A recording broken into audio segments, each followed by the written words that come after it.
कामयाब कलम news channel में आपका स्वागत है। बीकानेर सहित राज्य की अनाज मंडियों में 2 जुलाई से 4 दिन तक बंद रहेगी। इस दौरान खरीद और बेचान का काम नहीं होगा। मंगलवार को मंडी की करीब 95% दुकानें पूर्ण रूप से बंद रही, हालांकि कुछ आंशिक रूप से खुली देखी गई। मंडी बंद का यह निर्णय व्यापार संघ ने कृषक कल्याण शुल्क बंद करने, मंडी टैक्स और आढ़त दरों में सुधार करने की मांग को लेकर की है। बीकानेर अनाज कमेटी के अध्यक्ष जय किशन अग्रवाल, कच्ची आढ़त व्यापार संघ के संरक्षक एवं पूर्व अध्यक्ष मोतीलाल सेठिया, मंडी व्यापारी हृदयकरण सेठिया ने किसानों से आग्रह किया है कि वे अपना उपज विक्रय के लिए इस दौरान। जी सर, आज मंडी में हड़ताल की गई है। 4 दिन के लिए कामकाज बंद करने की घोषणा की गई है। इसकी क्या वजह है और किस लिए ये किया जा रहा है, बताएं। पिछली कांग्रेस सरकार ने कोरोना काल के अंदर एक कृषक कल्याण बीज के नाम से शुल्क लगा दिया, जबकि उसका कोई कृषक कल्याण में उपयोग नहीं होता है।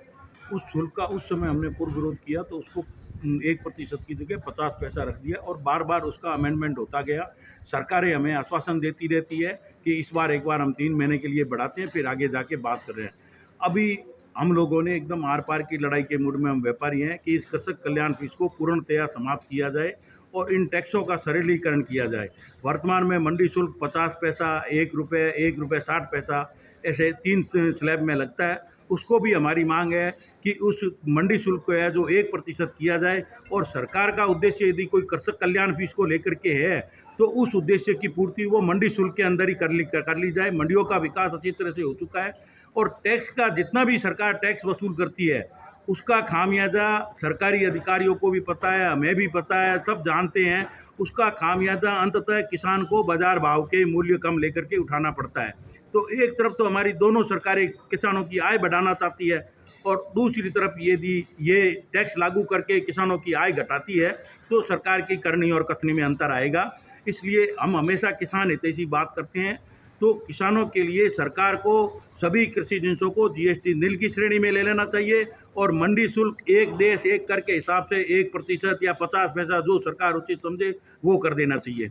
और हमारी आड़त है जो पूंजी निवेश पर होती है उसमें 2.25% आड़त है। कुछ कृषि जिनिसों पर हमारी 1% आड़त है। 1% आड़त में हमारे व्यापारियों का खर्चा ही नहीं निकलता है, तो उस आड़त को भी हम 2.25% की मांग लेकर के कर रहे हैं। और बीकानेर मंडी की एक बड़ी विडंबना है, पिछले 30-40 सालों से व्यापारी विपरीत परिस्थितियों में पेड़ों पर व्यापार का संचालन कर रहे हैं और सरकार को बड़ा भारी राजस्व देते हैं और उसके बावजूद भी उन दुकानदारों के पास में कोई भी स्थान चिन्हित नहीं है।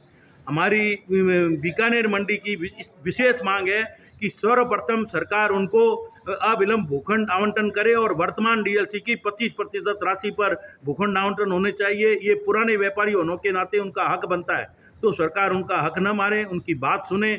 और दूसरी हमारी कुछ मांगे हैं, 56 सूत्री मांग सूत्र हमने दे रखा है। बीकानेर से भी हमने 7 मांग सूत्र दिया है। उप विभाजन के लिए एक सरकार ने कानून बनाया जिसके 25 गुना और 60 फुट की चौड़ाई की दुकानों को उप विभाजन का फायदा मिलेगा, जबकि हमारे बीकानेर मंडी के अंदर एक भी दुकान 25 फुट की चौड़ाई का नहीं है। जबकि हमने सरकार से मांग की है कि 20 गुना 40 फुट रखते हुए एक तरफ की सड़क का उसमें नियम बनाया जाए ताकि बीकानेर मंडी को भी उसमें शामिल किया जाए, बीकानेर मंडी के व्यापारी भी उसका लाभ ले सके। नंदकिशोर राठी, उपाध्यक्ष कच्ची आड़त व्यापार संघ, बीकानेर। सर बताइए, आज मंडी में हड़ताल की घोषणा की गई है। 4 दिन की हड़ताल बताई जा रही है। इस दौरान कामकाज नहीं होंगे, क्या वजह है और किस लिए की है? आज से राजस्थान खाद्य पदार्थ व्यापार संघ जयपुर के आह्वान पर राजस्थान की 247 मंडियों में हड़ताल का आह्वान किया गया है। आज हड़ताल का प्रथम दिन है। इसकी मुख्य विरोध की वजह यह है कि कोरोना काल में कांग्रेस सरकार ने जो व्यापारियों की जमींदार की ढेरी होती है उस पर कृषक कल्याण कोष के नाम से एक नया टैक्स बनाया था। उसका विरोध आज तक हमारी सभी संस्थाएं और व्यापारी करते आ रहे हैं, लेकिन कांग्रेस सरकार के पश्चात भाजपा सरकार ने भी आश्वासन जरूर दिया था, लेकिन इसको यथावत रखा है। इसके संबंध में समय समय पर इसमें संशोधन किए जाते रहे और हम सभी व्यापारी इसका विरोध करते रहे, लेकिन जो 30 तारीख को माह खत्म हुआ था इसको बढ़ाकर 1% और 2% करने की बात चल रही है। इसके विरोध में हमने राजस्थान सरकार को ज्ञापन भी दे रखा है, लेकिन हमारी कोई सुनवाई नहीं हो रही है। इस कृषक कल्याण कोष के लगने की वजह से जमींदार को अपनी ढेरी का उचित मूल्य नहीं मिल पाता है, और मिलता है तो उसमें कम मिलता है।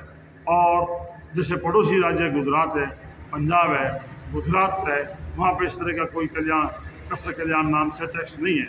इससे हमारे स्टेट का माल अन्य राज्यों में जाके मिलता है तो उन जमींदारों को भाव उचित मिलता है।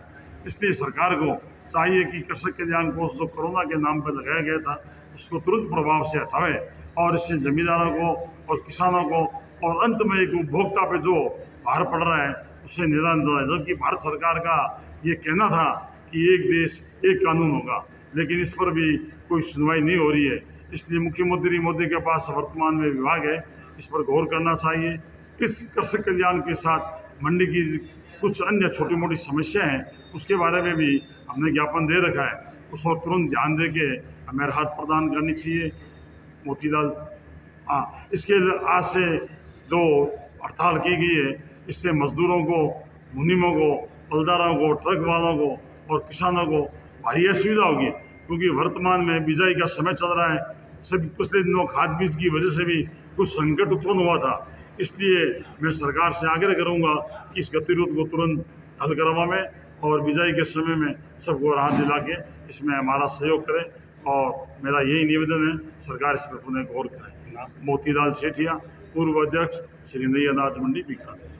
इसी तरह की और खबरें देखने के लिए सब्सक्राइब करें कामयाब कलम न्यूज़ चैनल।